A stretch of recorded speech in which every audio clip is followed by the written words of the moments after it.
이전보다 예수님을 더 사랑하게 되는 시간, 복음 에세이 오늘 38번째 시간 함께 시작합니다. 여러분 한 주간 주님의 은혜 가운데 잘 거하셨나요? 오늘 이렇게 또 방송을 통해서 여러분과 함께 살아계신 하나님을 나누며 그 은혜를 나눌 수 있음에 너무나도 감사하며 방송을 시작합니다. 여러분 오늘은요 저는 서울에 있는 방주교회를 섬기고 있는데요. 방주교회 부목사로 사역을 하면서 오늘은 권사님, 집사님들과 함께 김장을 했어요. 거의 1000포기 가까운 배추를 절이고 속 만들고 같이 이렇게 버무리면서 김장을 하게 되었는데 이 김장독에 김치가 한 포기 한 포기 들어가서 꽉 차는 걸 보니까 제 마음도 너무 든든하면서 겨울이 두렵지 않더라고요. 여러분 마찬가지로 추운 겨울이 찾아왔지만 하나님의 말씀이 우리와 함께 하시면, 우리 마음 안에 하나님의 말씀으로 꽉 차 있으면 그 어떤 것도 두렵지 않게 되는 줄로 믿습니다. 오늘은 고린도 후서 9장 8절의 말씀을 같이 읽고 은혜를 나누기 원합니다. 고린도 후서 9장 8절의 말씀이에요. 하나님이 능히 모든 은혜를 너희에게 넘치게 하시나니 이는 너희로 모든 일에 항상 모든 것이 넉넉하여 모든 착한 일을 넘치게 하려 하심이라. 아멘. 이것은 하나님의 말씀입니다. 하나님의 말씀이 오늘 우리 가운데 역사할 때에 우리의 이전의 모든 모습들이 하나님의 아름다운 모습들로 변화되게 될 줄로 믿습니다. 오늘 고린도후서 9장 8절의 말씀을 보니까 하나님이 능히 모든 은혜를 너희에게 넘치게 하실 거라고 성경이 기록하고 있습니다. 여러분 은혜가 무엇입니까? 은혜. 저는 나중에 딸 나면은 이름을 은혜라고 짓고 싶어요. 권은혜. 은혜라는 단어가 너무너무 좋은 것 같아요. 성경이 우리에게 전해주고 있는 모든 단어들이 참 아름답고 소중하지만 이 은혜라는 정말 하나님의 선물은 우리가 늘 마음속에 품고 지키며 살아야 할 단어입니다. 은혜를 제가 4가지로 정리해 드릴게요. 은혜가 무엇입니까? 이 4가지가 없이는 은혜를 설명할 수가 없어요. 첫 번째, 은혜는요, 자격 없는 자에게 주어지는 것이 은혜입니다.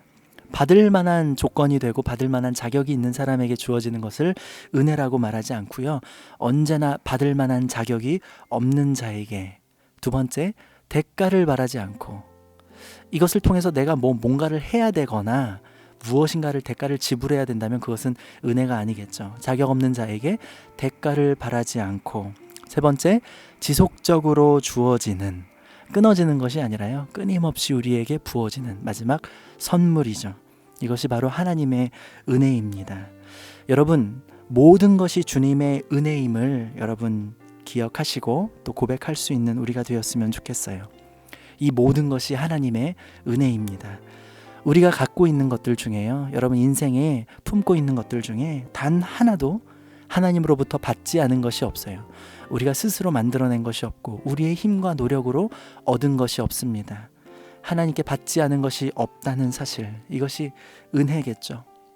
그리고 이 모든 것이 은혜라는 사실을 깨닫는 것도 하나님의 은혜입니다. 어떤 사람들은요, 정말 큰 하나님의 은혜가 넘침에도 불구하고 그걸 깨닫지 못해서 힘들고 괴로워하는 인생들이 있습니다. 하나님이 부어주신 이 은혜를, 넘치게 부어주시는 은혜를 깨닫는 것도 하나님의 큰 은혜라는 것을 여러분 꼭 기억했으면 좋겠습니다. 이 은혜를 깨닫는 사람은요, 언제나 감사하게 될 수밖에 없죠. 감사하는 인생이야말로 정말 행복한 인생이에요. 여러분 아무리 많은 것을 가지고 있어도, 정말 부유한 환경과 멋진 외모와 많은 달란트를 가지고 있어도 감사하지 못하는 인생들이 있어요. 얼마나 불행합니까?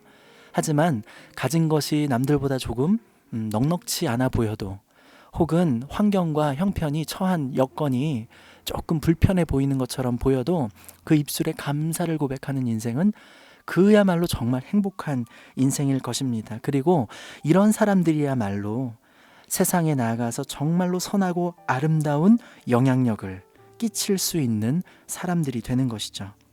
감사하지 못하는 사람들이 어떻게 다른 사람들에게 예수님을 전할 수 있겠습니까? 어떻게 그분의 향기를 나눌 수 있겠습니까? 우리가 무엇 때문에 감사합니까? 오직 넘치는 은혜를 깨닫기 때문에 하나님의 은혜로 말미암아서 감사할 수 있습니다. 부족하면 부족한 대로 은혜고요, 넘치면 넘치는 대로 은혜입니다. 마치 우리에게 있는 것이 마치 당연한 것이다.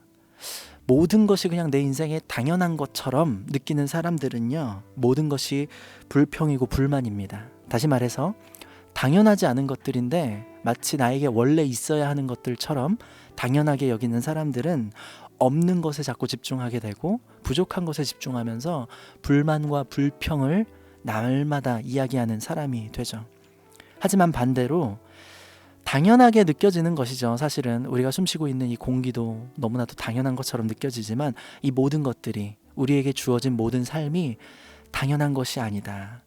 내가 받을 만한 자격이 없는 사람에게 너무 많은 것을 하나님께서 허락하여 주셨다라고 고백하는 인생은요, 모든 것이 감사고 모든 것이 은혜입니다. 여러분, 우리가 방금 전에 말씀드렸듯이 호흡하며 숨쉬는 것, 이 땅에서 오늘 하루를 사랑하는 것 당연한 것입니까? 아니요, 절대로 당연하지 않아요. 제 주변에는요, 자다가 하나님 곁으로 간 사람들이 있어요. 그냥 잠들어 있는 그 상태에서 깨어나지 못하고 하나님 품으로 안긴 사람들이 있습니다. 우리가 오늘 아침 눈을 뜨고 잠에서 깨어 하루를 살아낼 수 있었던 것, 우리의 힘과 능력 때문입니까? 당연한 일입니까? 아니요, 절대로 그렇지 않아요. 오늘 우리가 하루를 산 것, 잠에서 깨워주신 것, 모든 것이 하나님의 은혜이며 선물입니다. 방송을 통해서이지만 제가 여러분과 이렇게 이야기를 나눌 수 있는 것, 하나님의 은혜를 나눌 수 있는 것, 이것이 당연한 일입니까? 아니죠. 정말 하나님의 계획 속에서 우리가 이 방송을 통해서 예수님을 나누고 그분의 넘치는 은혜를 이야기하고 말하고 듣고 깨닫게 하는 것, 절대로 당연한 일이 아니라요, 하나님의 놀라운 선물인 줄로 믿습니다. 매일매일 만나는 사람들 당연하지 않아요. 하나님의 크신 은혜 속에서 만나게 하시고 나누게 하시는 것이라고 저는 확신합니다. 여러분, 혹시 도저히 감사할 수 없는 상황 가운데 계십니까? 잘 찾아보시면 모든 것이 감사의 조건으로 변할 수도 있을 것입니다. 지금 여러분들은 어떤 삶을 살고 계십니까? 혹시 당연하지 않은 것들을 당연하게 여기며 이 모든 것이 마땅히 내게 있어야 할 것들이라고 여기면서 나는 그럴 만한 자격이 있는 사람인데 왜 이렇게 모자란 것이 많은가, 이렇게 불만하고 불평하고 있지는 않습니까? 여러분들의 모습을 통해서 하나님의 살아계심이 증거되고 있으십니까? 우리가 모든 환경 속에서 범사에 감사할 때 세상 많은 사람들이 우리의 모습을 통해 살아계신 하나님을 보게 될 것입니다. 누군가 여러분들에게 요즘 어떻게 지내냐 이렇게 물어보실 때 절대로 그냥 그렇게 산다, 그냥 뭐 쏘쏘 이렇게 이야기하지 마세요. 언제나 넘치는 은혜로 말미암아서 하나님의 살아계심을 증거하는 인생이 되십시오. 그러면 여러분들을 통해서 착한 일이 넘쳐나게 될 것이에요. 선하고 아름다운 하나님의 은혜가 또 누군가에게 흘러가는 놀라운 은혜의 시간들이 이루어질 것입니다. 은혜로 충만하게 감사하시며 오늘 하루를 행복하십시오. 그렇다면 여러분들의 인생을 통해서 오늘도 예수님의 향기가 넘쳐나는 삶이 될 줄로 믿습니다. 지금까지 복음 에세이의 진행자, 저는 권복음 목사였습니다. 오늘은 조금 더 특별하고 넘치는 은혜가 여러분과 함께 하시는 이 밤이 되기를 간절히 소원합니다. 사랑합니다. 축복합니다.